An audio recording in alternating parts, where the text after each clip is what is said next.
List अगर कोई देखेंगे, उनको अगर इम्प्लीमेंटेशन करानी है तो ये पॉइंट सबसे मायने रखता है, इसकी कॉस्टिंग कितनी आएगी और इसकी लाइसेंस कॉस्ट कितनी। ठीक है, तो मैं दोनों ही पॉइंट से बना रहा हूँ कि आपका सेशन भी होगा, कोई इंडस्ट्रियलिस्ट अगर देखे तो उसको भी एक हेल्प मिल जाए, क्योंकि रफ आइडिया मिल जाए कि क्या कॉस्टिंग है, क्योंकि इंडस्ट्री में तरह तरह के कंपनी है जो चार्जेज वो अपने अपने अनुसार ही करती है। उनकी कोई आपको कुछ लाइसेंस की डिमांड करेंगे कॉस्ट, कोई कुछ करेगा, इम्प्लीमेंटेशन कॉस्ट कोई कुछ करेगा। तो इस तरह से, तो इसीलिए आपको एक रफ आइडिया मिल जाएगा इस वीडियो से अगर आप गो थ्रू होते हैं। ठीक है, जैसे ही आप लॉगिन करेंगे, आपने देखा मैंने अपना आईडी डाला और पासवर्ड डाला। लॉगिन करने के बाद क्या होगा, इस तरह से स्क्रीन आपका अपीयर्स। इसमें देखिए ये सारे मॉड्यूल्स हैं इसमें। ये पहले आपका स्क्रीन पे आता है, आपने अगर कोई ब्रांच बनाना है तो पूछेगा कि क्या सेट एज डिफॉल्ट करना है, तो आप इसको सेलेक्ट कर लेंगे। अगर आपके एक ब्रांच है तो एक दिखाएगा, मल्टी ब्रांच है तो मल्टी। ये लाइसेंस का इंफॉर्मेशन आता है इनिशियली आपके स्क्रीन पे कि ये लाइसेंस है। ठीक है, और ये क्या है, ये हमने जो सेशन किया था उसमें अलर्ट लगाया था। अगर आपका कोई अलर्ट लगा हुआ है, जैसे कि यहाँ पे देखिए पीओ का अलर्ट लगा हुआ है, परचेज रिक्वेस्ट का, तो ये अलर्ट आ रहा है। जैसे मैं इस पर क्लिक करूंगा तो ये हमारा अलर्ट ओपन हो जाएगा कि ये जो है आपका परचेज ऑर्डर बना है और ये अभी पेंडिंग है, इसको क्लियर करनी है। तो ये जो हमने पहले सेशन में किया था उसका ये चीजें दिखा रहा है। ठीक है, तो इस तरह से जब आप लॉगिन करेंगे तो ये मॉड्यूल आपको डिफरेंट डिफरेंट टाइप्स के मॉड्यूल्स दिखाएंगे। आप यहाँ पे देखिए ये डिफरेंट डिफरेंट टाइप्स के मॉड्यूल्स हैं। आप यहाँ से भी जा सकते हैं। ये जो हेडर टेबल है, ये जो आप मेनू देख रहे हैं, ये सारे भी आपको इसी के लिए, यहाँ पे देखिए मॉड्यूल है, आप यहाँ से भी जा सकते हैं। मॉड्यूल पे क्लिक कीजिए तो सेम चीज आपको दिखेगा। एडमिनिस्ट्रेशन जो चीजें आपको नीचे दिख रहा है वही चीजें यहाँ पे दिखेगी। ठीक है, तो आप दोनों ही सेक्शन यूज कर सकते हैं। आप चाहे तो यहाँ से जा सकते हैं या फिर यहाँ पे से जा सकते हैं। ठीक है, ये टूल्स है, इसमें कुछ आपको रिपोर्ट्स वगैरह बनाने हैं तो इसमें क्यूरी मैनेजर में आके क्यूरी जनरेटर के थ्रू आप बना सकते हैं। Live calibration, different customization tool वगैरह बनाने हैं उसके लिए है। ठीक है, ये आपका विंडोज का ऑप्शंस है, जो भी आपका विंडोज मेनू वगैरह दिखा रहा है यहाँ पे उसके ऑप्शंस हैं। ठीक है, कुछ हेल्प अगर सैप से चाहिए तो आप यहाँ से आप उसके हेल्प के लिए आप लिंक डाल सकते हैं, लेकिन आपके पास इस यूजर आईडी होना चाहिए। जिसके पास लाइसेंस होता है उसके पास होता है। तो ये सारे ऑप्शंस है, आप वन बाय वन करके देखेंगे। इसमें प्रिंट लेने भी लिखने के, प्रिंट के लिए, मैसेज के लिए, ये सारी चीजें आप जब वन बाय वन देखेंगे तो आपको यहाँ पे दिखे। अब मॉड्यूल की बात करते हैं तो सबसे पहला मॉड्यूल जो है एडमिनिस्ट्रेशन मॉड्यूल है। ये मेनली किसके लिए यूज होता है, for the development point of view से होता है। जब हम डेवलपमेंट करते हैं तो इस मॉड्यूल में आके हम डिफरेंट डिफरेंट सेटअप में जाके data initial setting, data tax code, ये सारी चीजें, लाइसेंसिंग वगैरह आप देख रहे हैं, तो ये सारी चीजें यहाँ पे हम कैप्चरिंग कर सकते हैं। इसमें देख सकते हैं कि कितने लाइसेंस लगे हुए हैं, किस तरह के लाइसेंस लगे हुए हैं, कौन कौन से लाइसेंस है, उसका लाइसेंस का इन्फॉर्मेशन क्या है। तो एवरीथिंग ये क्या है एडमिनिस्ट्रेशन के लिए, ये कौन यूज कर सकता है, ये सुपर यूजर ही यूज कर सकता है, उसी को राइट्स होता है। ठीक है, और तो ये एडमिनिस्ट्रेशन मॉड्यूल मेनली यूज किसके लिए होता है, डेवलपमेंट के लिए। और जो फर्दर हमारा लाइसेंस वगैरह यूज हो रहा है उस इंफॉर्मेशन के लिए हम एडमिनिस्ट्रेशन मॉड्यूल यूज करते हैं। ठीक है, देन आपको आता है फाइनेंशियल मॉड्यूल। इसमें जो भी ट्रांजैक्शन आप देखते हैं जो फाइनेंस से रिगार्डिंग है वो ट्रांजैक्शन आपको यहाँ पे दिखेंगे। जैसे जीएल अकाउंट आपको देखना है तो चार्ट ऑफ अकाउंट में चले जाइए, सारे जीएल अकाउंट आपको दिख जाएंगे। आप इसमें कुछ नया जीएल अकाउंट क्रिएट करना चाहते हैं तो आप न्यू जीएल अकाउंट भी क्रिएट कर सकते हैं। कितने तरह के क्लासेज है, assets, liability, equity, revenue, expenses, ये सारी चीजें आपको यहाँ पे दिखेंगे। फिर आपको यहाँ पे उसको एडिट करना है तो ऑप्शन है। जनरल एंट्री जो अकाउंट का सबसे कोर पार्ट होता है, किसी भी अकाउंटेंट के लिए जनरल एंट्री सबसे मस्ट होता है, तो वो आपको यहाँ पे आप किसी भी अकाउंट को क्रेडिट डेबिट करना है तो जनरल एंट्री आप यहाँ से कर सकते हैं। तो इस तरह से इसके बाद इसमें डिफरेंट तरह के रिपोर्ट्स आपको, जीएसटी R1, जीएसटी R2, उसके बाद बजट, उसके बाद कॉस्ट अकाउंट, टैक्स, टीडीएस, तो ये सारी चीजें आपको यहाँ पे मिलेंगे। Balance sheet, profit and loss, ये सारे आपको यहाँ पे दिख जाएंगे रिपोर्ट में। उसके बाद आप जनरल लेजर, इसके बाद ट्रायल बैलेंस, जो भी आपको चाहिए ये डिफरेंट डिफरेंट सेक्शन में रिपोर्टिंग सेक्शन दे रखा है। तो आपको जो रिक्वायरमेंट है आप यहाँ से फुल होगा। देखिए GL account, general ledger, ageing report, transaction general, daily अगर ट्रांजेक्शन हुआ तो उसका क्या रिपोर्ट है। तो ये रिपोर्ट सेक्शन में अकाउंट से रिगार्डिंग जितने भी रिपोर्ट्स आपको रिक्वायर्ड है वो सारे रिपोर्ट सेक्शन में दिखेंगे। और यहाँ पे क्या है, जो ट्रांजेक्शन होते हैं, जनरल वाउचर है, जनरल एंट्री, ये सारी इसमें आपको दिखेंगे। ठीक है, उसके बाद आपको बजट वगैरह जो भी सेक्शन चलते हैं वो है। ये सीआरएम क्या है, कस्टमर रिलेशनशिप मैनेजमेंट, आप इसमें ये भी है बट इसकी ज्यादातर यूटिलाइजेशन बहुत कम होती है सैप में। क्योंकि कस्टमर रिलेशनशिप मैनेजमेंट में क्या है, एक तरह से समझिए तो लीड आप बिजनेस पार्टनर बनाते हैं आपका रिलेशन आपके किसी सेल्स ऑर्डर या फिर आप सेल्स के लिए आप कस्टमर से बातें हो रही है, तो आपका लीड में कन्वर्ट होता है, लीड फिर क्या होता है मैच्योर्ड में होता है।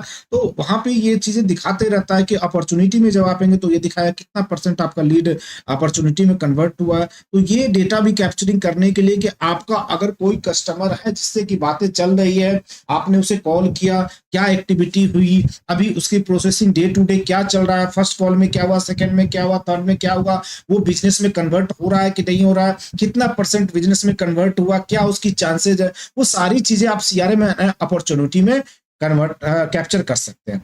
देन आपका आता है सेल्स एआर। इसमें क्या है, सेल्स की सारी एक्टिविटी होती है। आपको कोई एग्रीमेंट बनाना है, किसी कस्टमर से आपके एग्रीमेंट हो गया 6 मंथ 1 ईयर के लिए, कितनी प्रोडक्ट आपको उसको सेल करनी है तो आप एग्रीमेंट कैप्चर कर सकते हैं। उससे कोटेशन भेजना है तो आप सेल्स कोटेशन बना सकते हैं। उसको ऑर्डर जनरेट करके देना है तो ऑर्डर आप बना के दे सकते हैं। ऑर्डर के बाद अगर आपका मेच्योर्ड होता है, आपको डिलीवरी के लिए अगर ऑर्डर आता है कि आप और मुझे इतना मटेरियल दीजिए, आप डिलीवरी करेंगे, आपके स्टॉक से मटेरियल निकलेगा, उसका डेटा यहाँ पे पूरा कैप्चर होगा। ठीक, कितना मटेरियल गया है, ठीक है, किस डेट में गया है, किस गाड़ी से गया है, एवरीथिंग आप कैप्चर कर सकते हैं। ठीक है, उसके बाद यदि मटेरियल रिटर्न होता है तो रिटर्न भी डाल सकते हैं आप। देन एआर इनवॉइस, अगर आप डिलीवरी कर रहे हैं तो उसकी इनवॉइसिंग भेजेंगे तो आप एआर इनवॉइस बनाएंगे, जो सेल्स का जो इनवॉइस होता है वो इनवॉइस बनाएंगे। और इसी में एक चीज ये लगता है जो एड ऑन है, सैप का पार्ट नहीं है, क्योंकि सैप क्या है, इंटरनेशनल ब्रांड है, वो किसी भी कंट्री के लिए स्पेशली नहीं यूज होता। तो इंटरनेशनल ब्रांड है तो यहाँ पे ई इनवॉइसिंग जो हमारे कंट्री में होता है वो ए इनवॉइसिंग आप एड ऑन यूज कर सकते हैं। इनवॉइसिंग के थ्रू आप ई इनवॉइसिंग IRN नंबर जनरेट कर सकते हैं, क्यूआर कोड जनरेट होगा, ईबे बिल जनरेट कर सकते हैं। तो ये सारी चीजें आपको इनवॉइसिंग में एआर इनवॉइस वाले स्क्रीन पे कैप्चर हो जाए। ठीक है, उसके बाद अगर सपोज दैट आपका कोई क्रेडिट का केस आता है तो आप क्रेडिट मेमो बना सकते हैं। ठीक है, डेबिट क्रेडिट और डेबिट मेमो दोनों का ही ऑप्शन है। तो एआर इनवॉइस पे आप जाएंगे तो आपको डेबिट मेमो मिल जाएगा, यहाँ पे आपको क्रेडिट मेमो मिल रहा है। तो जो भी एक्टिविटी आप सेल्स में करते हैं, मटेरियल को सेल करना पड़ता है, उसके बाद उसका अगर कुछ मटेरियल में डैमेज हो गया तो उसको क्रेडिट देना, उसमें अगर आपने मटेरियल ज्यादा भेज दिया तो डेबिट मेमो क्रिएट करना, एवरीथिंग इसमें इंक्लूडेड है। ठीक है, आप यहाँ पे देखेंगे, यहाँ पे आपको डेबिट मेमो का ऑप्शन मिल जाता है, GST debit memo. Bill of supply किस केस में होता है, जहां पे हमारा पार्टी क्या होता है, अनरजिस्टर्ड होता है, तो बिल ऑफ सप्लाई। तो ये सारी चीजें आपको इस सैप मॉड्यूल में आपको मिल जाएंगे। तो पहला आपने फाइनेंस देखा, एडमिनिस्ट्रेशन देखा, उसके बाद सीआरएम देखा, देन क्या है आपका सेल्स मॉड्यूल है। देन आप देखेंगे यहाँ पे ये परचेज मॉड्यूल। ये परचेज मॉड्यूल क्या है, कोई भी मटेरियल अगर हमारा प्रोडक्शन यूनिट है, हमें अगर कोई चीज प्रोडक्शन करनी है तो सबसे पहले क्या चाहिए, हमें रॉ मटेरियल चाहिए। तो रॉ मटेरियल अगर परचेज करनी है तो परचेज के लिए ये सारे कैप्चरिंग आपके स्क्रीन दे रखे हैं। परचेज ब्लैंकेट एग्रीमेंट रिक्वेस्ट, ये रिक्वेस्ट कहाँ यूज होगा, जहाँ पे हमारी दूसरी डिपार्टमेंट रिक्वेस्ट जनरेट करेंगे कि ये मटेरियल हमें रिक्वायरमेंट है परचेज को, परचेज डिपार्टमेंट को, और परचेज डिपार्टमेंट उस बेस पे कोटेशन मंगाएगी, देन परचेज ऑर्डर रिलीज करेगी जिससे कोटेशन फाइनल होगा वेंडर का।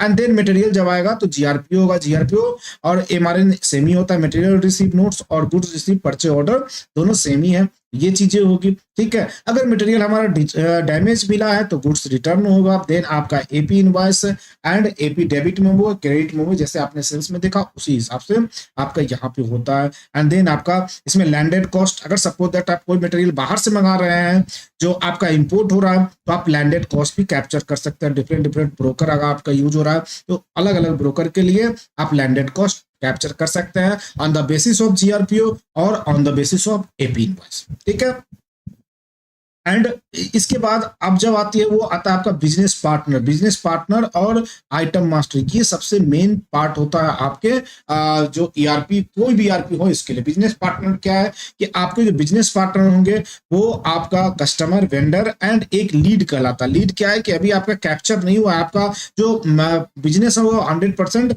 कन्वर्ट नहीं हुआ है, तो उस केस में क्या कहलाएगा, लीड कहलाएगा। तो यहाँ पे आप देखेंगे तो 3 तरह के आपको कस्टमर, वेंडर और लीड कहलाते हैं। कस्टमर जिससे हमें मटेरियल सेल करना है, जिससे हमारा रेवेन्यू जनरेट होगा। वेंडर जिससे हमें मटेरियल परचेज करना है, ठीक है, वो हमारा वेंडर कहलाएगा। और लीड क्या है, उससे हमारी अभी कम्युनिकेशन चल रही है, कुछ हमें लीड मिला है और हम उसको जब हमारा वो मेच्योर्ड हो जाएगा तो ये कस्टमर या वेंडर में कन्वर्ट होगा, तो वो क्या कहलाएगा, हमारा लीड कहलाएगा। ठीक है, तो सबसे पहले हमें क्या करना होता है, जितने भी बिजनेस पार्टनर है, वेदर कस्टमर है या वेंडर है, तो उसकी मास्टर डेटा हम कैप्चर करते हैं। मास्टर डेटा में उसके सारे इंफॉर्मेशन हम कैप्चर करते हैं कि उस कंपनी का नाम क्या है, उस कंपनी का कॉन्टेक्ट पर्सन क्या है, उसके ईमेल आईडी क्या है, उसके आपके फोन नंबर क्या है, ठीक है, उसका जीएसटी क्या है, उसका पैन नंबर क्या है, ठीक है, अगर वो वेंडर है तो उस पर अगर टीडीएस कोड लगाएंगे तो कौन सा कोड लगाएं, तो एवरीथिंग जितने भी XYZ डेटा रिक्वायर्ड है वो सारा का सारा डेटा हम बिजनेस पार्टनर के केस में कैप्चर करते हैं, वेदर बिजनेस पार्टनर ही वेंडर और कस्टमर, दोनों ही केस में हम इसको कैप्चर करते हैं। It may be multiple bill to और शिप टू एड्रेस हो सकता है, तो मल्टीपल हम एड्रेस भी उसमें कैप्चर करते हैं। तो जो भी मास्टर डेटा के रूप में रिक्वायर्ड होता है, जितने भी डेटा रिक्वायर्ड है वो सारा डेटा हम यहाँ पे कैप्चर करते हैं। तो उसके लिए हमें बिजनेस पार्टनर रिक्वायर्ड होता है और सबसे पहले आपको पार्टनर क्रिएट करनी पड़ेंगे। बैंकिंग मॉड्यूल में आप देखेंगे तो आउटगोइंग और इनकमिंग पेमेंट है। अगर आपने सपोज दैट किसी वेंडर से मटेरियल परचेज किया तो आप उसको क्या करेंगे, आउटगोइंग सॉरी ये इनकमिंग सेक्शन मैंने खोल लिया, ये आउटगोइंग पेमेंट में जाएंगे और वहां पे आप क्या करेंगे, उसको पेमेंट करेंगे। वेंडर को सिलेक्ट करके आप उसको पेमेंट कर सकते हैं बैंकिंग मॉड्यूल में। जितने भी मटेरियल आपने परचेज किया, जो उसका बिल जनरेट हो गया, उस बिल के बेस पे पेमेंट कर सकते हैं। एडवांस पेमेंट का केस है तो एडवांस भी पेमेंट कर सकते हैं। तो बैंकिंग मॉड्यूल में दो से केसेस होते हैं, इनकमिंग पेमेंट और आउटगोइंग। इनकमिंग जब आप कस्टमर से मटेरियल आपने सेल कर दिया और उससे पेमेंट आना तो इनकमिंग करेंगे। जब वेंडर को पेमेंट देना तो आउटगोइंग पेमेंट करेंगे।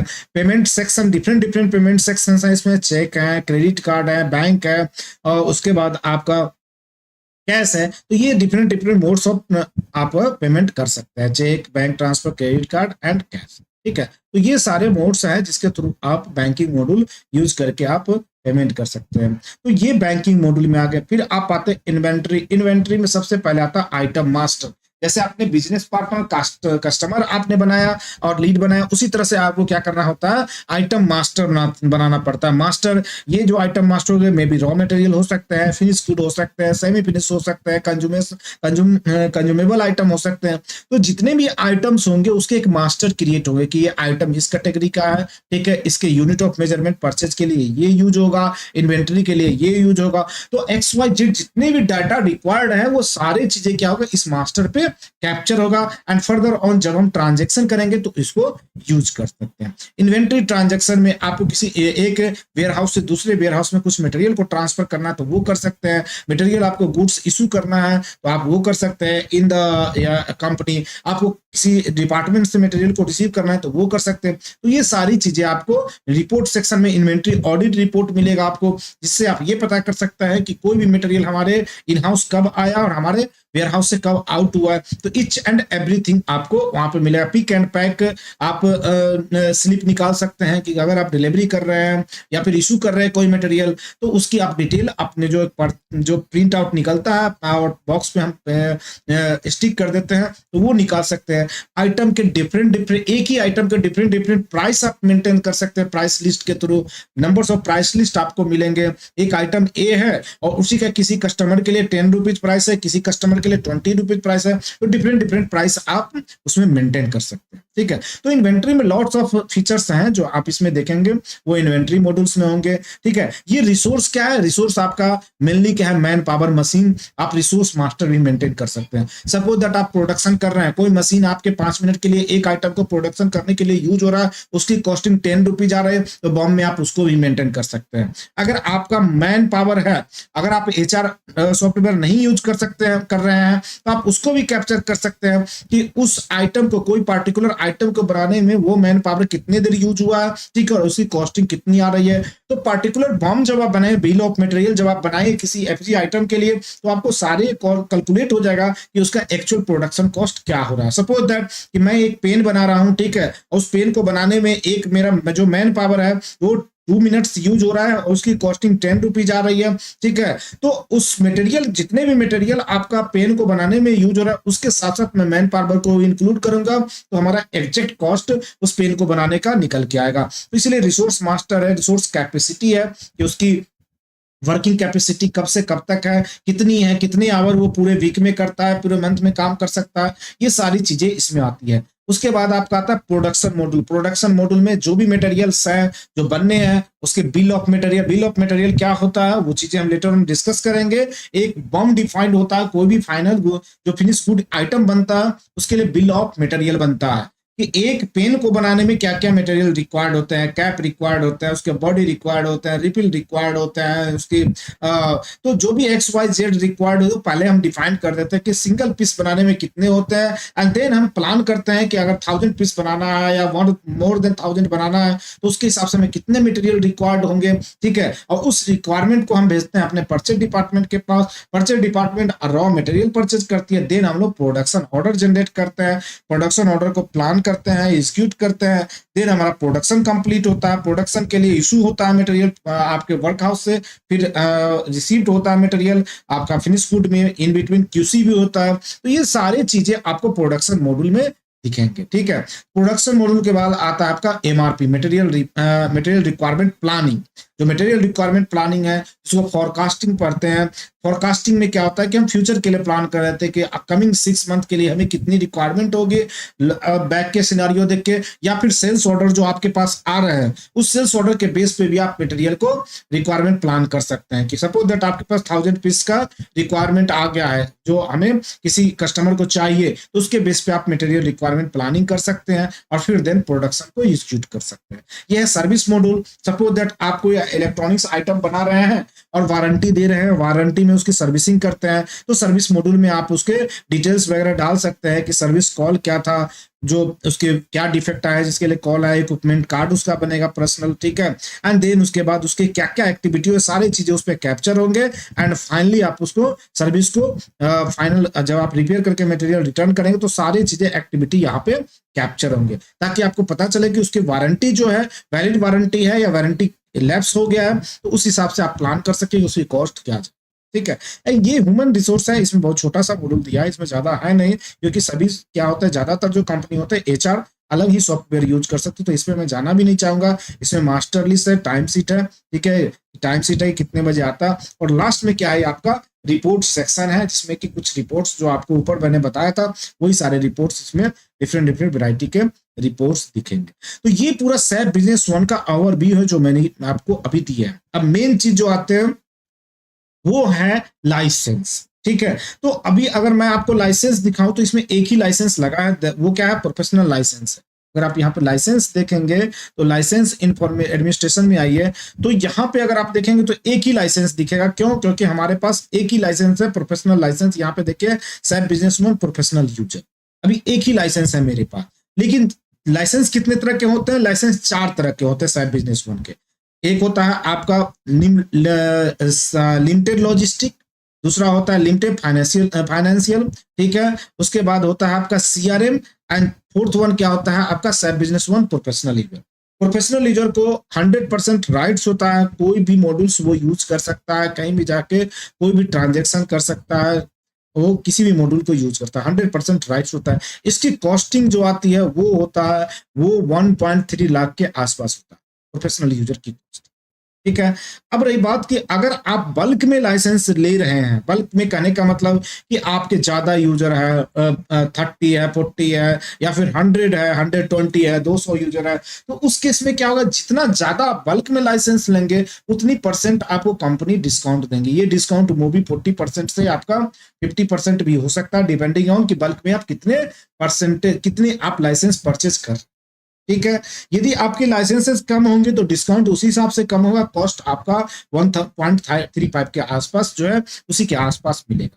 सिमिलरली अगर लिमिटेड लॉजिस्टिक और लिमिटेड फाइनेंशियल की बात करें तो और सीआरएम की, तो तीनों की कॉस्ट ऑलमोस्ट सेम ही होती है। लिमिटेड फाइनेंशियल में आप सिर्फ फाइनेंशियल ट्रांजेक्शन कर सकते हैं। ठीक है, लिमिटेड लॉजिस्टिक में आप जितने भी लॉजिस्टिक के हैं, वेयर हाउस वगैरह जो परचेज ऑर्डर, सेल्स ऑर्डर, ये सब जो बनाने हैं ये कर सकते हैं। ठीक है, और उसके बाद सीआरएम में कस्टमर रिलेशनशिप मैनेजमेंट जो अपॉर्चुनिटी वगैरह उसमें सेल्स ऑर्डर तक बना सकते हैं। तो ये 3 लाइसेंस है और तीनों लाइसेंस में ओपन होता है। कोई भी कंपनी जब चाहे आप लिमिटेड लॉजिस्टिक से लिमिटेड फाइनेंशियल में कन्वर्ट करा सकते हैं, लिमिटेड फाइनेंशियल से लिमिटेड लॉजिस्टिक में करा सकते हैं, सीआरएम से फाइनेंशियल में, फाइनेंशियल से सीआरएम में करा सकते हैं। ठीक है, ये कंपनी ओपन देती है हैंड कि आप जब चाहें आप करा सकते हैं, कन्वर्जन करा सकते हैं। अगर सपोज दैट 10 लाइसेंस आपके पास लिमिटेड लॉजिस्टिक का है, 15 लाइसेंस फाइनेंशियल का है, आपको 5 घटाना है फाइनेंशियल का, लिमिटेड लॉजिस्टिक बढ़ाना है, तो आप रिक्वेस्ट करेंगे तो वो क्या करेंगे, 10 आपके फाइनेंशियल कर देंगे और 5 को आपको ट्रांसफर कर देंगे लिमिटेड लॉजिस्टिक। तो ये डिपेंडिंग ऑन आपकी रिक्वायरमेंट के अनुसार से वो कन्वर्ट कर देंगे। आप कॉस्टिंग कितनी आती है लिमिटेड लॉजिस्टिक फाइनेंशियल सीआरएम के, तो इसकी कॉस्टिंग 75 to 80,000, ये मैं अप्रोक्स कॉस्ट बता रहा हूँ, मुझे एग्जैक्ट नहीं बता रहा हूँ, ठीक है, एग्जैक्ट मैं बता भी नहीं सकता, ये अप्रोक्स कॉस्ट है।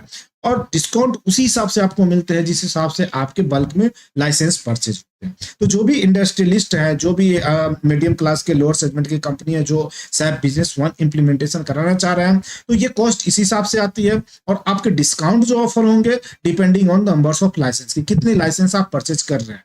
जितनी ज्यादा लाइसेंस होगी, जितने ज्यादा बल्क में लाइसेंस होंगे, उतने ज्यादा आपको डिस्काउंट होंगे। जो ट्रेनी है, जो हमारे यहाँ अभी आप ट्रेनिंग करने आए हैं, इनके लिए बता दूं, ये SAP बिजनेस वन मंथ के लिए आपका ट्रायल वर्जन फ्री होता है, आपको इंस्टॉल करना होगा। ये SAP B1 and another one क्या आपका SQL या HANA DB करके जो आता है सॉफ्टवेयर SQL, तो वो SQL के जगह पर वो भी यूज होता है। दोनों में से कोई आपको इंस्टॉल करनी पड़ेगी, या तो SQL इंस्टॉल कीजिए या फिर HANA DB इंस्टॉल कीजिए, SAP B1 इंस्टॉल कीजिए। और ये आपको ओनली 1 मंथ के लिए आपको ट्रायल वर्जन मिलता है। आफ्टर दैट आपको लाइसेंस परचेज करने पड़ेगी, विदाउट लाइसेंस के आप यूज नहीं कर सकते, ठीक है। अगर आप किसी कंपनी के एम्प्लॉय हो तो कंपनी खुद देती है आपको प्रैक्टिस पॉइंट ऑफ व्यू से, कुछ कंपनी देती है, कुछ कंपनी नहीं देती है, वो अपना सर्वर पे देती है इंस्टॉल करके। आपको जो भी प्रैक्टिस करना है, अपना सर्वर है उस पर प्रैक्टिस कीजिए। तो वो आपको देखना पड़ेगा कि प्रैक्टिस पॉइंट ऑफ व्यू से आपको कैसे अरेंज करनी है, क्योंकि कोई भी खरीद नहीं सकता ये 1.35 लाख लगा के परचेज करना लाइसेंस। मेरे ख्याल से ये तो गुड ऑप्शन नहीं होगा, ठीक है। तो ये चीजें जिनको भी प्रैक्टिस करनी है, मैंने पहले भी बताया, ऑन द सैटरडे संडे मैं आपको सिस्टम दे सकता हूँ, आप इस पे प्रैक्टिस कर सकते हैं। या आपके कंपनी में लगी हुई है अल्टरनेट, तो जैसे डेटाबेस यहाँ पे बनाऊंगा या वहाँ पे कोई टेस्ट डेटाबेस बना होगा, आप उस पर प्रैक्टिस कर सकते हैं, ठीक है। तो ये था डिफरेंट टाइप के लाइसेंस और उसकी कॉस्टिंग। आई होप कि आपको क्लियर होगा, ठीक है। लाइसेंस वगैरह मिल जाने के बाद इसमें जब आए कंपोनेंट में, तो ये आपको दिखाएंगे डिफरेंट टाइप्स के कंपोनेंट। और यहाँ पे जब आप देखेंगे असाइन मॉड्यूल में, तो ये आपको बताए कितनी लाइसेंस आपको किस यूजर को लाइसेंस है। यहाँ पे सारे आपको यूजर दिख जाएंगे और किसको यहाँ पे असाइन कर रखा है, वो सारी चीजें आपको दिखेंगे। आप फाइंड आउट कर सकते हैं कि किस यूजर को आपने ये लाइसेंस असाइन कर रखा है और कितने आपके टोटल लाइसेंस है। टोटल फ्री लाइसेंस यहाँ पे 0 जो दिख रहा है, यहाँ पे टोटल लाइसेंस दिखाएंगे ये फ्री कितने हैं, और ऊपर दिखाएंगे कितने असाइन है। तो इस तरह से आपको टोटल ओवरव्यू मिल जाएंगे कि आपके पास कितने लाइसेंस है। SAP बिजनेस वन में सबसे अच्छी ब्यूटी बात क्या है, इसमें आपको एक ये देता है जनरल ऑथराइजेशन के तरीके किसी भी यूजर को क्या क्या राइट्स देने हैं, क्या नहीं देने हैं, ये चीजें आप उसको मॉनिटर कर सकते हैं। कि सपोज दैट किसी यूजर को कुछ चीजें राइट्स देने हैं, कुछ नहीं देना है, तो आप इसको मैनेज कर सकते हैं जनरल ऑथराइजेशन में जाके।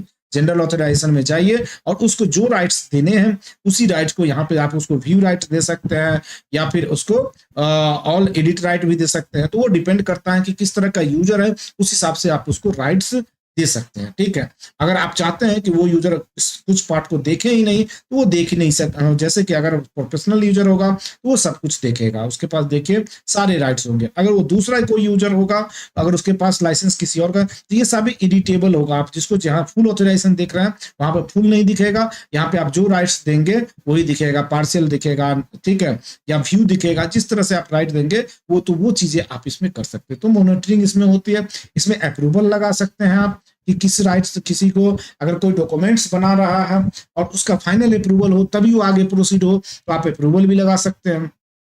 इसमें आप वैलिडेशन लगा सकते हैं कि जब तक कोई भी चीजें, जैसे कि सपोज दैट आप कोई आइटम मास्टर बना रहा है, आइटम मास्टर में एक पार्टिकुलर कोड है, अगर उसकी डिजिट इतने डिजिट तक नहीं हो तब तक आइटम कोड ना क्रिएट करने दे, ठीक है। आप उसमें ये कंडीशन लगा सकते हैं कि जब तक आइटम पे एसएसएन कोड न डाले आइटम न क्रिएट करने दे। तो इस तरह से आप वैलिडेशन भी लगा सकते हैं, ठीक है। कुछ एफएमएस लगा सकते हैं कि कहीं स्क्रीन पे कोई डेटा है और उसको कहीं XYZ दूसरे स्क्रीन पे ले जाना है, तो ये सारी चीजें आप कर सकते हैं। कोई रिपोर्ट्स इसमें नहीं है तो आप अलग से रिपोर्ट्स जनरेट कर सकते हैं, ठीक है। तो ये सारी चीजें SAP में डेवलपमेंट होते हैं और ये सारी चीजें आप करके इसको अच्छे से कस्टमाइजेशन के लिए SAP business one of the best है। कस्टमाइजेशन बहुत ज़्यादा होता है इसमें। बट एक चीज़ ये है कि डेटा जितना लिमिटेड होगा उतना अच्छा होगा। अगर ज़्यादा बड़ा आपके पास आपकी कंपनी का डेटा है तो फिर उस केस में आप शायद बिजनेस वन को इग्नोर करके S/4HANA को जाइए, वो ज़्यादा बेटर।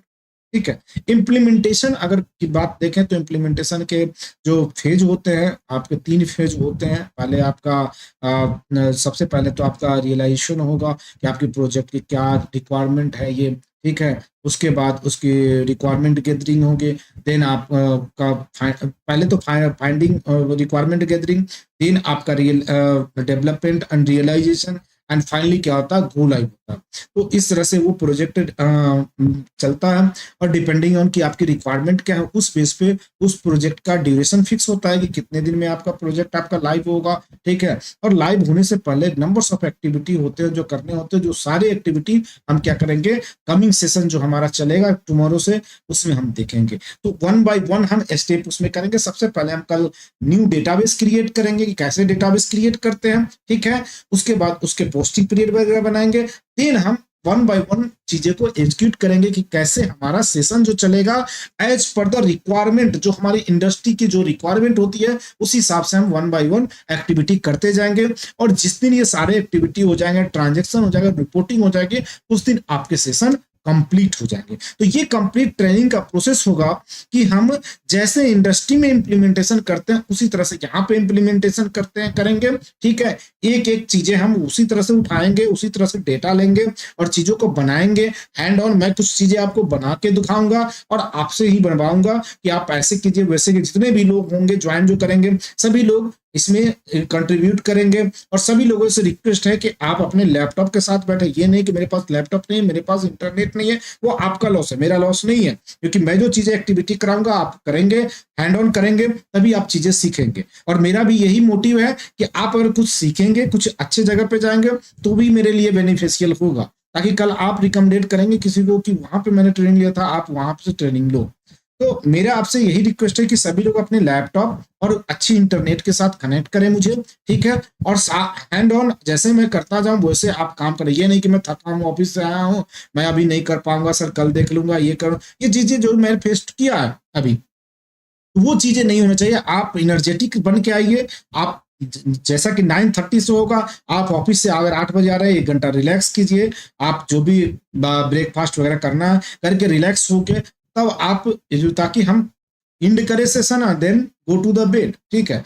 आप अपना काम जो भी चीजें करनी है जो मैं आपको बताऊं उसमें जितना आप कंट्रीब्यूट करेंगे, जितना आप चीजें सीखेंगे, जितना आप उसको उधेरेंगे, जितना आप क्वेश्चनिंग करेंगे उतना ज्यादा सीखेंगे। कीप साइलेंट नहीं रहना है। कहीं भी डाउट हो आप चीजों को पूछिए। ठीक है। जो चीजें बता रहा हूं उसको कीजिए। हाँ, प्रेजेंस ऑफ माइंड अपना लेकिन ओपन करके आइए। ये नहीं कि एक ही चीज को मैं 10 बार पूछ रहा हूँ, सिंपल चीजें सामने वाला बंदा समझ रहा है, आप नहीं समझना चाह रहे हैं, ये नहीं कर पा रहे हैं, क्यों आप अटेंशन नहीं रख रहे हैं, तो ये चीजें नहीं। अगर आप कोई चीज सीख रहे हैं तो थोड़ा सा फोकस्ड रहिए। ठीक है। और उसको क्लियर कीजिए। अगर आपको लग रहा है कि ये चीजें मैं नहीं कर पाऊंगा, अभी नहीं हो पाएगा, आप क्लियरली बोल दीजिए कि आज सर मैं नहीं करूंगा, मैं कल करूंगा। मैं आपको वीडियो शेयर करूंगा मॉर्निंग में, वीडियो देखिए, 1 बार 2 बार वीडियो देखिए, चीजें और क्लियर होगी। एंड हैंड ऑन आप जब सिस्टम पे करेंगे तभी वो चीजें आपको क्लियर होगा। आपको वीडियो में देख के लगेगा अरे ये तो इजी है, हो जाएगा, लेकिन जब आप करने बैठेंगे रियली ये चीजें मैंने भी फेस किया है, वो सभी लोग फेस करते हैं। ठीक है। जब हम काम करते हैं तो भी सीखते हैं। तो काम जब आप करेंगे तभी सीखेंगे और तभी आपको रियलाइज होगा और तभी आप जब इंटरव्यू में जाएंगे तो चीजों को इजिली क्रैक कर, तो वो चीजें करनी है। तो अप्रोक्सीमेटली ये 2 मंथ तक सेशन जाएगा। 45 डेज मैंने बोला, ये 45 डेज सेशन करने में, क्योंकि बीच में सैटरडे संडे भी ऑफ होगा। तो अप्रोक्सीमेटली ये 2 मंथ जाएगा। ठीक है। और 2 महीने में अगर आपने अच्छे से कंट्रीब्यूट किया तो मैं आपको गारंटी देता हूं इतनी नॉलेज आप लेके जाएंगे। ठीक है। जिससे कि आप कहीं भी अगर चाहें तो आप अपना करियर ग्रो कर सकते हैं इस। ठीक है। तो ये है आज का सेशन। इसके रिगार्डिंग अगर कोई क्वेश्चन है, किसी को कुछ डाउट है तो प्लीज बताइए।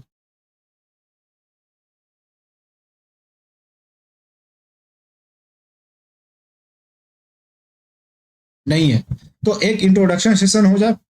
सभी लोग अपना अपना इंट्रोडक्शन प्लीज दे दीजिए।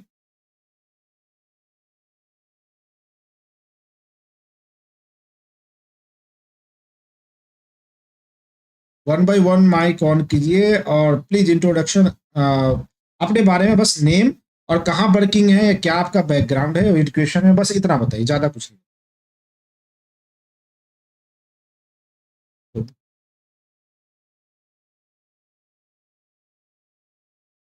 कहाँ पे हैं सतेंद्र आप?